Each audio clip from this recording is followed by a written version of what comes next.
Buenas tardes, estimada maestra. En el presente video realizaré mi exposición sobre el ensayo final de la materia Ética y Política. El presente ensayo lo realicé en base al tema Ética, Ciudadanía y Desigualdades Sociales, donde se estudió más a fondo el pensamiento de Thomas Marshall y Charles Tilly. El tema del presente ensayo lo denominé La ciudadanía por un nuevo paradigma. La construcción de la ciudadanía contemporánea debió esperar que durante alrededor de 4 siglos se presentaran múltiples transformaciones en la configuración de las sociedades y el ejercicio del poder, principalmente en la configuración del Estado y las dinámicas económicas, para lograr los elementos necesarios para hablar, aunque sea de manera teórica, de una ciudadanía plena y universal, constituida por la consagración de derechos civiles, políticos y sociales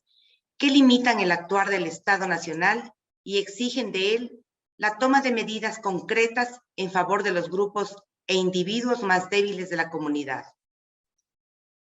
Emitir un concepto de ciudadanía en la actualidad constituye un importante reto, ya que sus fundamentos teóricos enfrentan un embate frontal por parte de las dinámicas sociales, políticas y culturales, y especialmente económicas, derivadas de fenómenos como la globalización, la migración y el hipercrecimiento y consumo de las tecnologías de la información y de las telecomunicaciones. El presente ensayo busca, con base a la revisión del concepto antiguo y contemporáneo de la ciudadanía, valorar si los elementos constitutivos de la ciudadanía continúan presentes en la sociedad actual y a partir de allí reflexionar sobre los retos que enfrentan dichos elementos, ya que ello podría indicar la necesidad de construir un nuevo paradigma para la ciudadanía que responda de manera más adecuada a las dinámicas presentes en el mundo de hoy. El origen del concepto de ciudadanía de carácter político se remonta a la antigua Grecia, en donde involucraba la participación en asuntos de índole público con la finalidad de consensuar las decisiones más beneficiosas para la comunidad. En Roma, este concepto tenía un carácter legal y jurídico,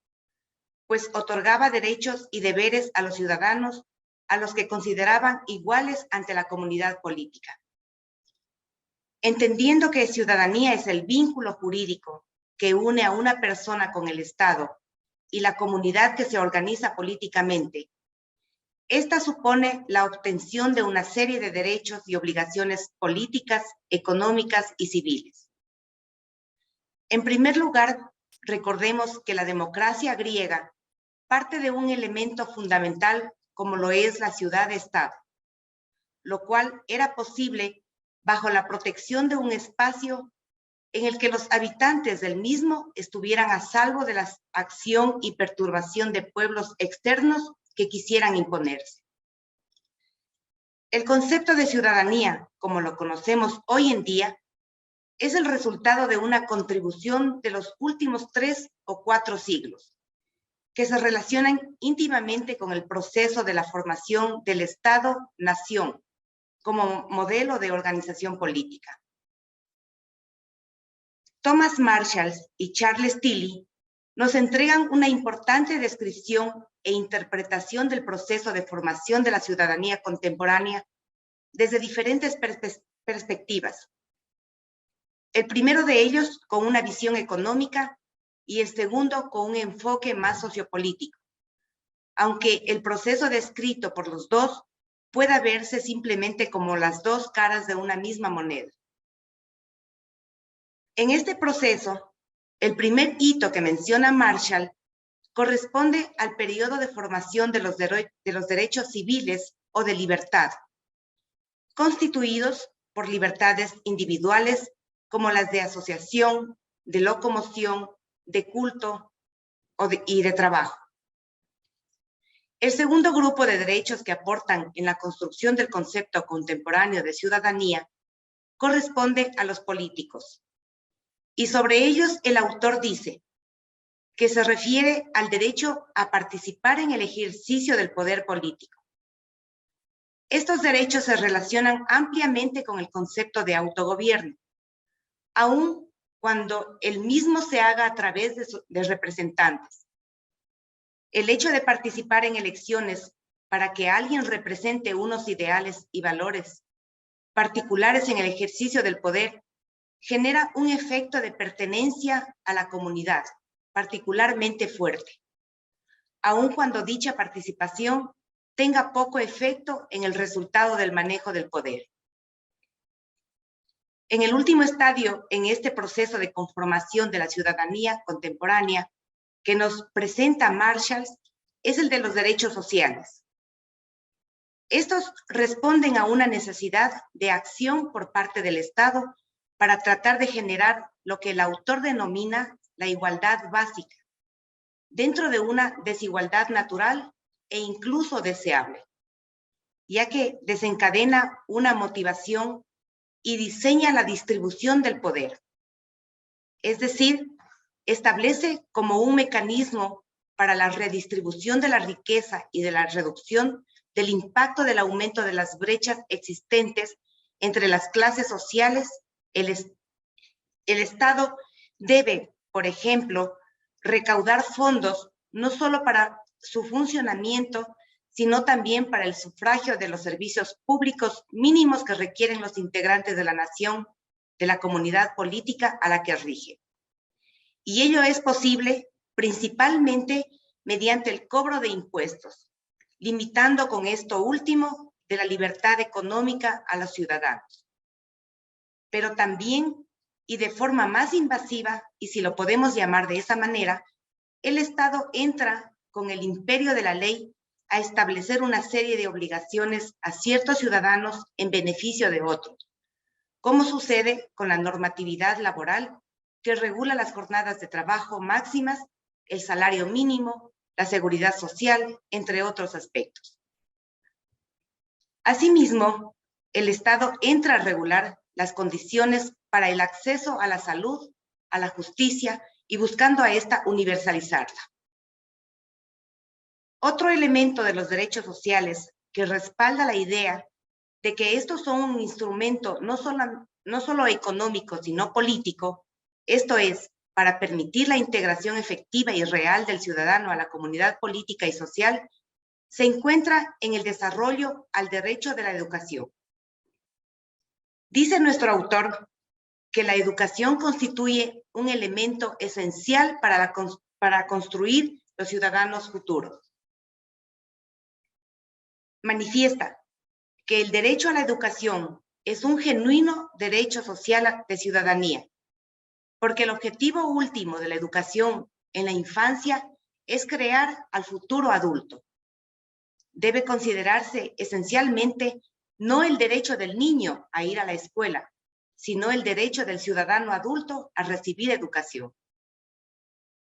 Marshall considera de tal entidad este derecho social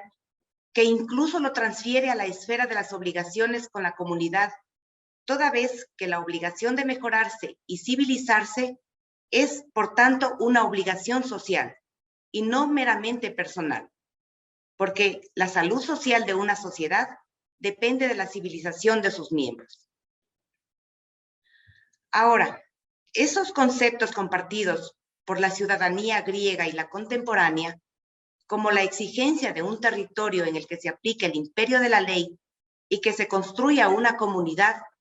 que en nuestro caso es una comunidad nacional, parecen estar siendo socavados, y el uso de la palabra no tiene un fin despectivo o crítico, modificando de manera sustancial el punto de partida desde el cual se piensa y se concibe la ciudadanía. Para la ciudadanía contemporánea, la existencia de un Estado al que se pertenezca y que por ello pueda garantizar y proteger los derechos del individuo resulta fundamental. Sin embargo, fenómenos como el de la globalización económica y la migración han empezado a poner en entredicho que el Estado Nacional esté siendo capaz de cumplir con tal cometido. En idéntica línea, la globalización cultural lograda y potenciada por la hiperconectividad física y digital, profundizada cada día más a través de los avances tecnológicos en la industria del transporte y las telecomunicaciones, han permitido un proceso de industrialización de costumbres, hábitos, formas de pensamientos, entre otros elementos de la identidad de las comunidades y los individuos. Y al mismo tiempo, un afán desmedido por la individualidad y la distinción del grupo, comprometiendo de manera, si no definitiva, sí muy profunda, la estabilidad del concepto de nación, y con ello de la cohesión de las comunidades políticas en el Estado moderno. Ante la difuminación de las fronteras nacionales, que se profundiza cada día más con las dinámicas precitadas, resulta adecuado preguntarnos si la participación política sigue siendo un mecanismo efectivo para ser parte de una comunidad política delimitada a través de la cual se logre una autodeterminación de esta.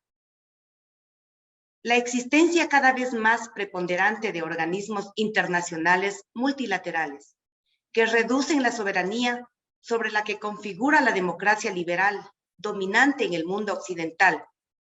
aunado a la presencia de agentes económicos multinacionales